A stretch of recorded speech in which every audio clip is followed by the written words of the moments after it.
I said that because I have a hype up. Because this is the hype up segment. This is the hype up segment. This is the power segment. I was starting it this way. A young man, former member of parliament, former and the senator, the Rastaman, Damion, Crawford.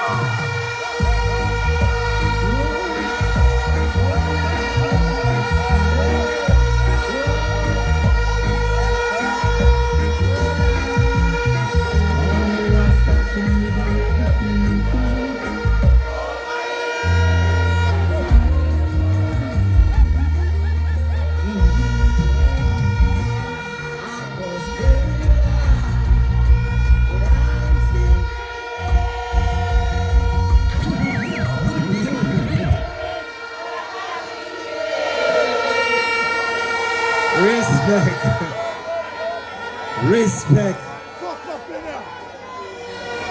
Let me start by observing the protocols. Yeah, one Damion, one Danishka. And I want to say a special good afternoon, of course, to the leader of the PMP, Mark Jefferson Golding. And I also want to say a special good afternoon to my friend, my confidant, my key spar, Danishka Williams, who will be the next member of parliament for Southwest St. Anne.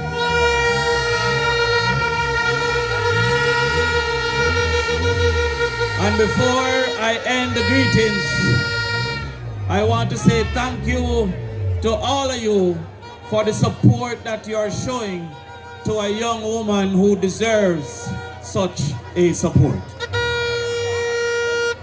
I don't know about anybody else, but I can talk what Danishka has done for me.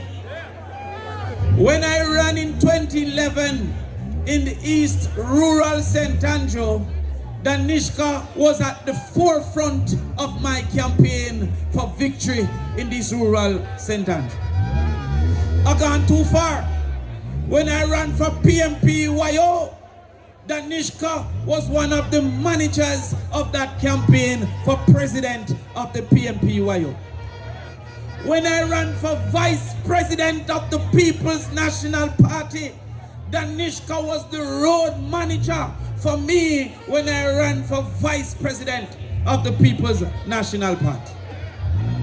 When I ran in East Portland, Danishka was the road manager in East Portland. And when East Portland didn't turn out how we wanted it, and we had a meeting at our yard to say how will we recover from something that people think that we would be dead, Danishka was one of 4 that was at my yard to discuss how we would recover. How could I not be here tonight for Danishka Williams?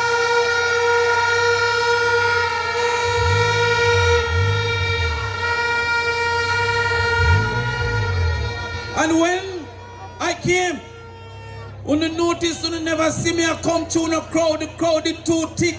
Me have to jump over the back wall and sneak come round. And when my people ask me what go on, I said, I hear the sound, the Rastaman. Babylon and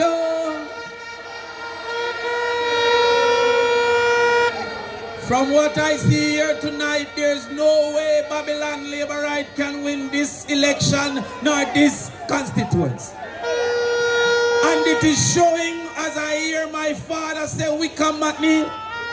He said that they are nervous. So nervous that they might violate and disrespect everybody. They can call me and tell me, say Andrew Seaman say him a fool and attack foolishness. You will talk to him later. I know you will deal with him the right way. How to deal with him. I now take up your battle, you will deal with him. But there is another person who don't talk too much. that is the Auditor General. I am taking up the work to defend the Auditor General tonight. Because the man come forward to say that she is either ignorant, incompetent, or of malice. Now the Auditor General spoke the truth that 3.4 billion with a B, not with a M, was granted to the housing project for Andrew Holness program under his ministry. He said that he never spent the 3.4 billion. Then I want to know, if you get 3.4 billion and don't spend it in your 9 years, if that is not incapable and incompetent. He then said that he needs 6,000 houses for the poor and the indigent.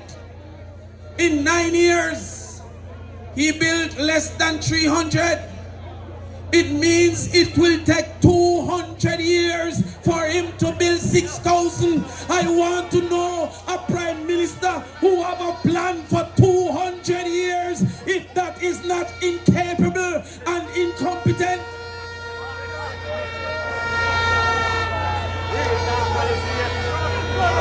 I have to ask the question, what can go so? I then heard on the news that the Prime Minister believed that the state of the roads is an emergency, but he has been in charge of roads under his ministry for 9 years. So when did he recognize that the roads was an emergency? If after you lose an election, the road is an emergency, is that not incapable and incompetent? I hear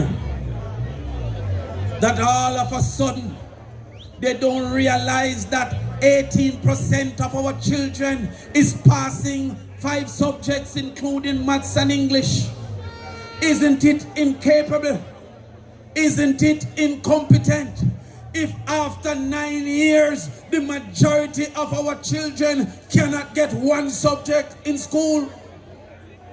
And that is why on the campaign trail, I want you to remind the people that we are having an election between 1 meal per child in school and 3 meals per adult in prison. The JLP will